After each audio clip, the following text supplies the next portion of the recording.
Hola, ¿cómo están? Soy Carlos Bautista. Es un gusto darles la bienvenida a este tercer capítulo de Mundo Jazz, de la serie Mundo Jazz. La forma en que he elegido de manera coloquial contar un poco de la historia del jazz, así informal totalmente, acá en mi casa. El jazz, como hemos dicho, nació en la ciudad de Nueva Orleans a inicios del siglo XX, derivado del ragtime y el blues, entre otros géneros musicales, de un origen eminentemente afroamericano. Se alimentó de otras corrientes, como dijimos en el capítulo 1, el origen, el capítulo 2, de fiestas, funerales y burdeles. Se desarrolló entre las calles de Nueva Orleans en el día y en la noche en la zona roja, en la zona de tolerancia de los bares y burdeles de Nueva Orleans que estaban en el barrio de Storyville y que vieron, digamos, su final cuando llegó la prohibición del consumo del alcohol en los Estados Unidos y todos los bares y prostíbulos del Storyville fueron cerrados.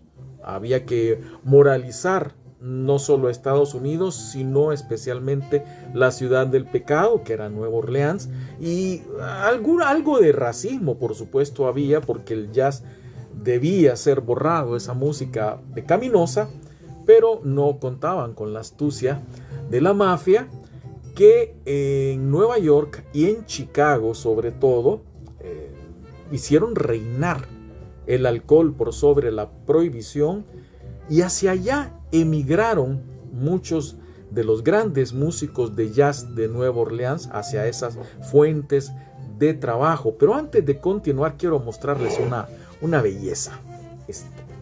Es una corneta, uno de los instrumentos básicos y originales del jazz. Esto no es una trompeta, no tiene los pistones, sino que la corneta básica, donde muchos músicos comenzaron a tocar repertorio de bandas militares, que fue uno de los géneros que alimentó el jazz en sus orígenes. Y quería mostrarle esto también. Por supuesto, es una reproducción, es un souvenir de un gramófono o victrola, que es donde se tocaban, se hacían sonar los primeros discos, no solo de jazz. Yo creo que la primera grabación en un disco fue una canción interpretada por Enrico Caruso, tal vez allá por 1910, 1911. Fue el primer disco registrado, esos de pasta dura, como este, por ejemplo. Miren esto. Este es un disco de una banda que se llamó los Cotton Pickers, que eran los reyes del foxtrot, algo así vamos a hablar después. Esto me lo hizo llegar mi hermana, ella lo compró en un yard sale. Y claro, después de recibirlo muy emocionado, casi al borde del llanto, la pregunta, ¿y no había más?, le pregunté. Pero bueno, esa es otra cosa.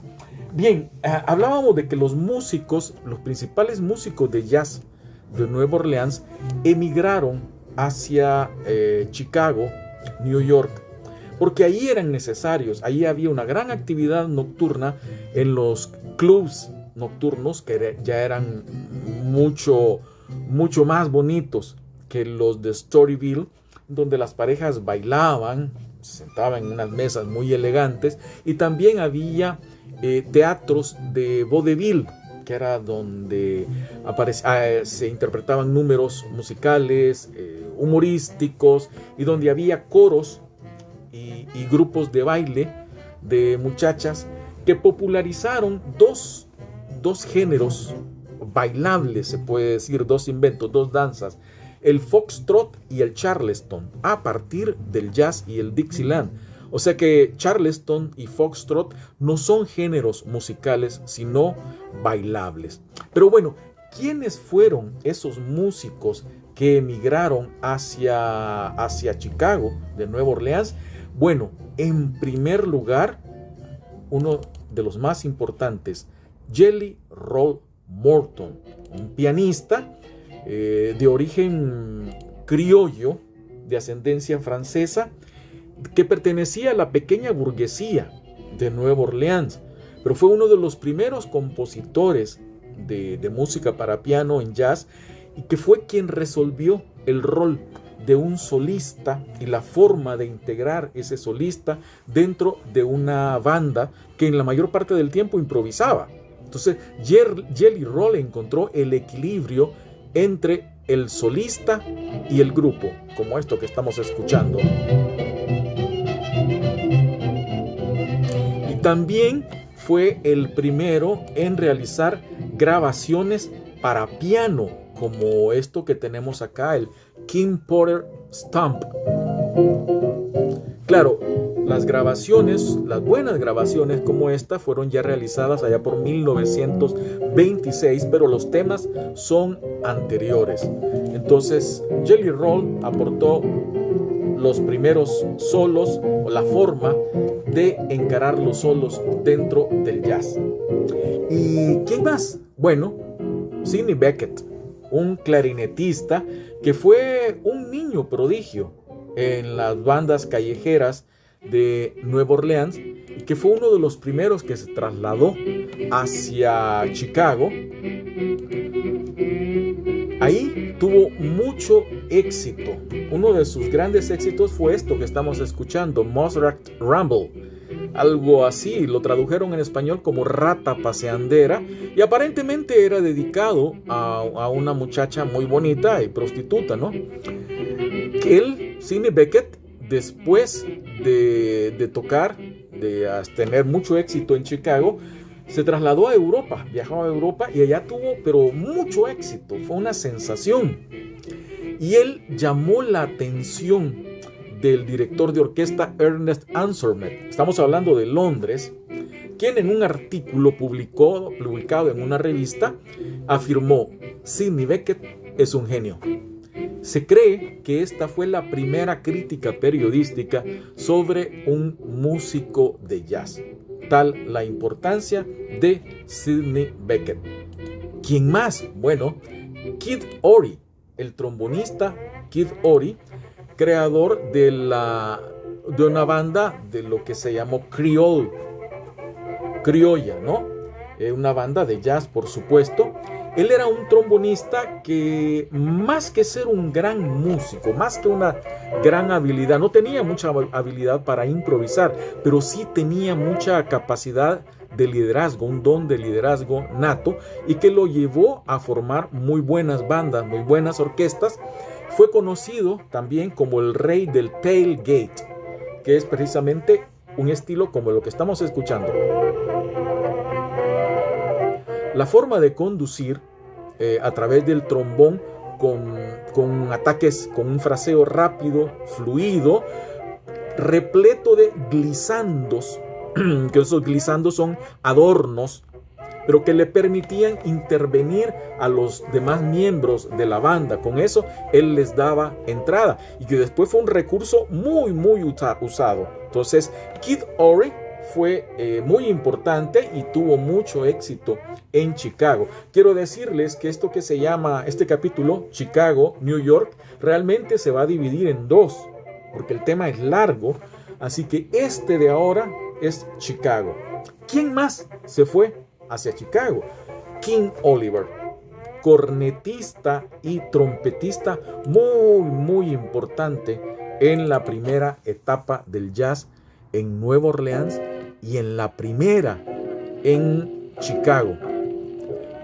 Él sí tuvo la capacidad de generar grandes grupos con los mejores, de reclutar a los mejores músicos dentro de su banda, de liderar, y sobre todo fue uno de los primeros que se trasladaron hacia Chicago junto con Sidney Bechet, y allá formó una banda de mucho éxito, porque tenía a los mejores, gente como Johnny Dodds, como Sidney Bechet, como Louis Armstrong y la pianista Lil Harding. Louis Armstrong nunca dejó de elogiar a King Oliver como su maestro, y fue uno de los más exitosos en la primera época dentro de Chicago. De su banda se dijo que fue la orquesta más hot que haya tocado sobre un escenario. Pero cuando estaba en pleno éxito, la banda se deshizo porque Louis Armstrong y Lil Harding se casaron, formaron su propia orquesta y así hicieron otros. Tanto que King Oliver se quedó solo, nunca se recuperó de ese impacto y a pesar de que formó otras agrupaciones, fue decayendo, perdiendo protagonismo hasta que en 1938 falleció en la absoluta pobreza. Pero bien, sigamos. ¿Quién más se trasladó hacia Chicago? Bueno, el joven Louis Armstrong, que ya era figura en Nueva Orleans, pero que estalló en Chicago. De él se puede hacer un programa completo, ¿no? Es el jazzista, seguramente el jazzista más conocido, incluso por quienes no les gusta el jazz. Empezó a tocar a los 12 años en una correccional y en las calles. Él es indispensable para entender el jazz, no solo porque era un gran trompetista y melodista, sino por su gran capacidad para transformar hasta la canción más ordinaria, como esto que estamos escuchando, el blues del Cabeza de Papa, y transformarlo en una experiencia musical. También con su propio grupo, los Hot Five, o sea, los 5 calientes, tuvo un gran éxito con una canción que ya existía, es esto: no puedo darte más que amor.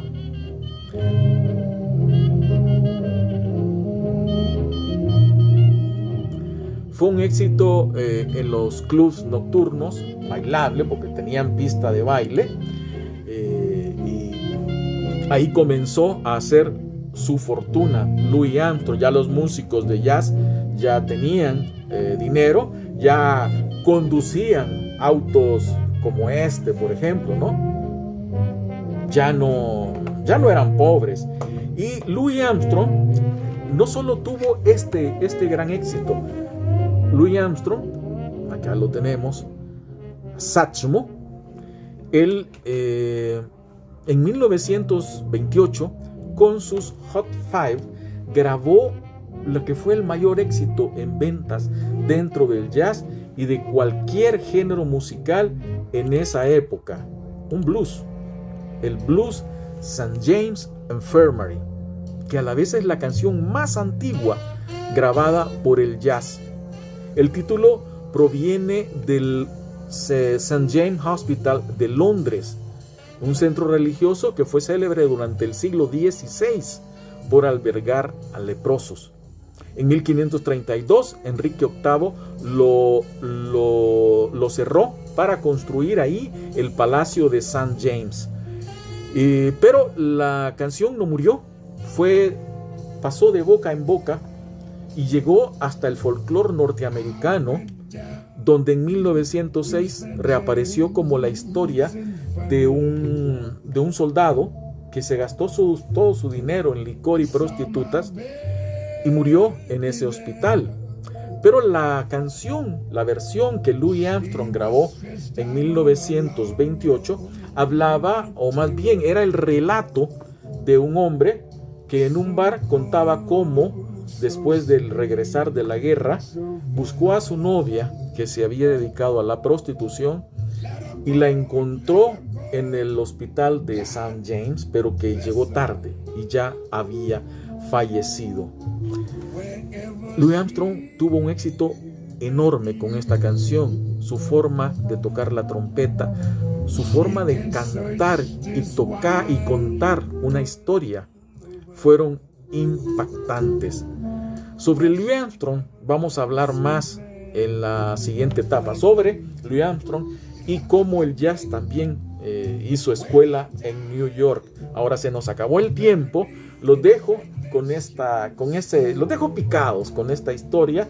Vamos a hablar un poco más acerca de Louis Armstrong, acerca del jazz en el siguiente capítulo, que es la segunda parte de Chicago, New York.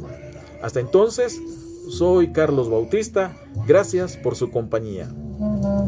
Yes, so the boys will know that I died standing pat.